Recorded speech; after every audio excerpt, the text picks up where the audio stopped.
FamRips Pokemon, it's Jordan. Gonna dive right into it today, guys. Gonna do a little bit different of a video. With our recent PSA returns, we have been, I don't say fortunate enough, because I'd prefer all 10s, but we have an 8, 9, and 10 of Venusaur. So what I'd like to do is put together a little video for y'all that we're gonna do a closer inspection of the 8, the 9, and the 10. I'm gonna show PSA's definition of each one of those on screen. And with the recent success of us pulling some more top SIRs, especially a Venusaur, we'll do a deeper dive and see if we can assist y'all in deciding whether it's worth it to spend the $15, $25, sometimes even $100 to get a card graded. And that's with a bulk submission. So hopefully by the end of this, it'll help y'all out and maybe help y'all decide to send some of those cards to us to get them graded for you. So with that said, we're going to start with the PSA 10.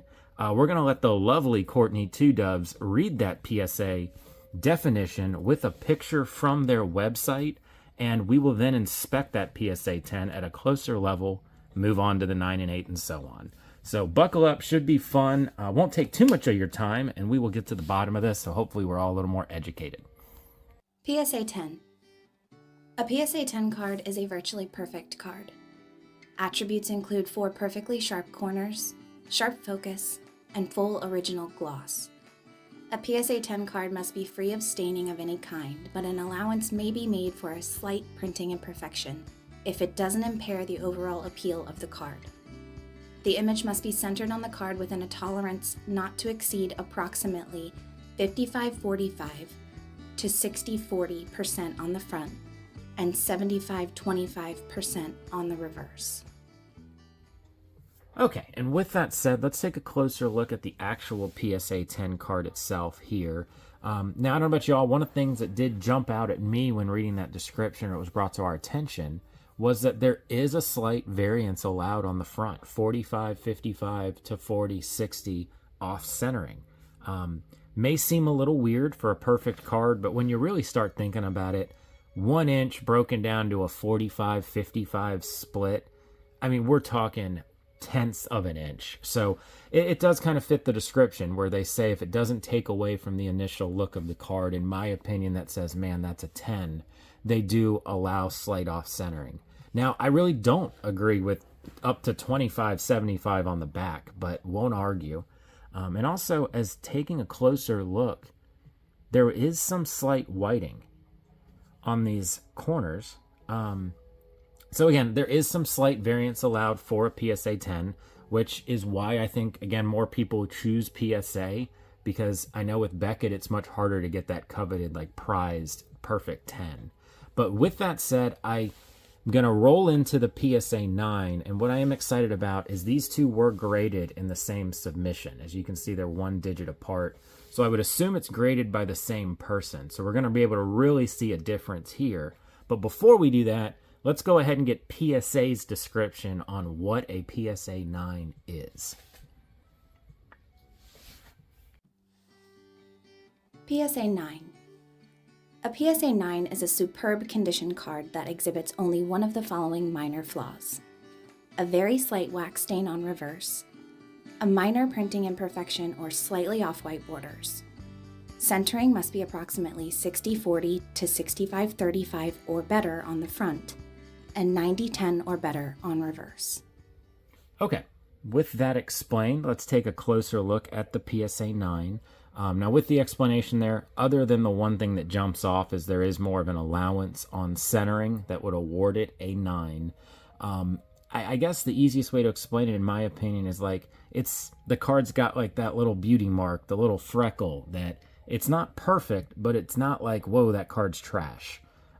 Taking a look at this PSA 9 right off the bat on the front, I would say, and obviously you can see, it is off center.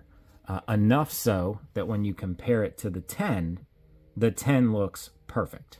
So that is kind of acceptable. I understand that. That makes sense. Now let's take a peek at the back. I will say the PSA 10 almost perfectly in every corner had that little lightening here. You do see that it extends a little bit more. I will say more so, little white dot right there, and as well here.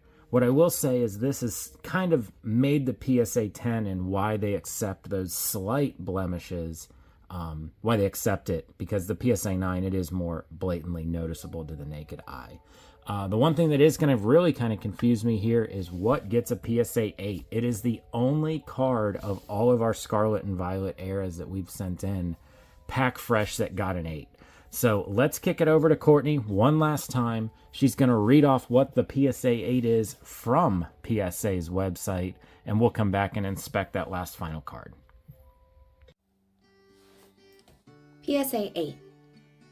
A PSA 8 is a super high-end card that appears PSA 9 at first glance, but upon closer inspection, the card can exhibit the following: a very slight wax stain on reverse, slightest fraying at one or two corners, a minor printing imperfection, and/or slightly off-white borders. Centering must be approximately 65-35 to 70-30 or better on the front, and 90-10 or better on reverse. Okay, are you confused? Because I was as well. So let's take a peek at this 8. That description starts off saying, is an awesome card, but isn't. So when I looked at this individually off camera, I was like, I don't know how this got an 8. But upon further inspection, I kind of do. This is the first card. Centering looks at least 9 worthy. But when it comes to really looking, certain little imperfections are jumping out on the front, which I know that they do scrutinize more. Nothing jumped off the page when we were looking at 9 or 10, at least to my naked eye. Flipping over to the back, same thing. When looking at it individually or on your own, you're like, still looks like a good card. Centering is good. That is a good note. So 8 and 9, they allow for the same centering error 90-10 split on the back. So that's good. But really, upon further inspection, you can see these corners are much more bent up, and they are 4 for 4 on having damage on them. Much like after we looked from the 10 to the 9, we realized why the 10 got the 10 and why the 9 got the 9. We are seeing that here. So some minor damage on the corners, like this one down here, but it is not prevalent on all 4. Armed with that new knowledge or taking a more deep dive in, let's get these out of these protective sleeves, take a closer look at them, and inspect and see if it is worth spending the money to send these off to grade in our next batch. All right, so here we are with our little herd of Venusaurs. Let's take a peek at the last ungraded one. I will say here, it is pretty important because if you look price-wise, most of the time a PSA 8, you're going to drop in value if it's a modern set.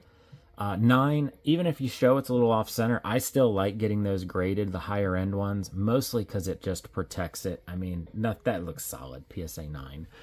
But let's see, apply what we've learned here. At first glance, I will say centering looks good, and nothing jumps off the page. So nothing like that PSA 8 that had a little nick mark at the top.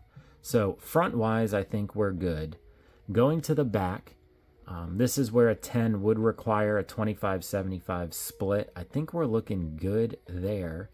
And on further inspection of these corners, I think we are looking much closer. Little ding there, but like the 10, had a slight whitening on it.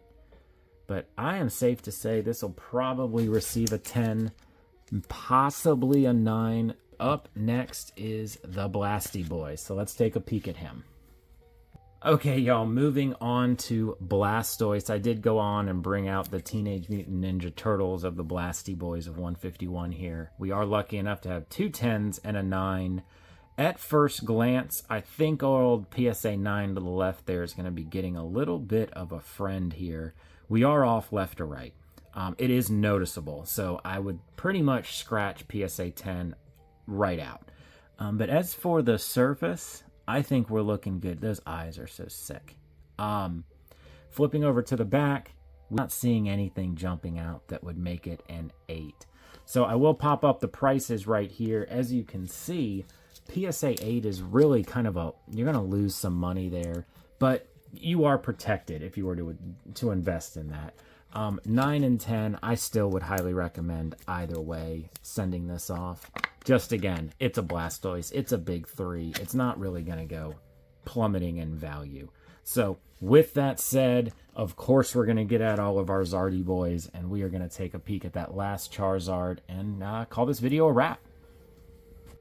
Now, isn't that a pretty sight right there? 4 Charizards. Now, we have pulled this card 6 times, given 2 away, sent the 3 we thought had a shot at 10s off, 3 9s. So I am going to be a little biased here while looking at this, so please, constructive criticism below on what score you think this is going to get. Upon first glance, I think the front's looking very good, centering well within that 45, 55, 60, 40 range. No noticeable dings or anything crazy. Let's flip over to the back. We do see a little, not really a little, but pretty substantial white ding there. Centering-wise, we've got a good split. I don't think we're outside of the 75-25% range. And other than that one top left corner right here, I think we're definitely a 9, quite possibly a 10, but it will be going off to P.S.A. either way. In conclusion, y'all, I just want to say thank you for watching. We are going to be sending these with a bunch of other cards off to P.S.A. You can always ship cards to us and we'll send them in for you. More details, famripspokemon.com, or hit us up on our Discord. Would love a like, comment, possibly even a subscription if you feel so inclined. And if you enjoyed this, how to send P.S.A. video should be right here. P.S.A. reveal video here. And a nice little God Pack opening video that went pretty well down here. With that said, have a great week, y'all, and we will see you on the next one. Bye.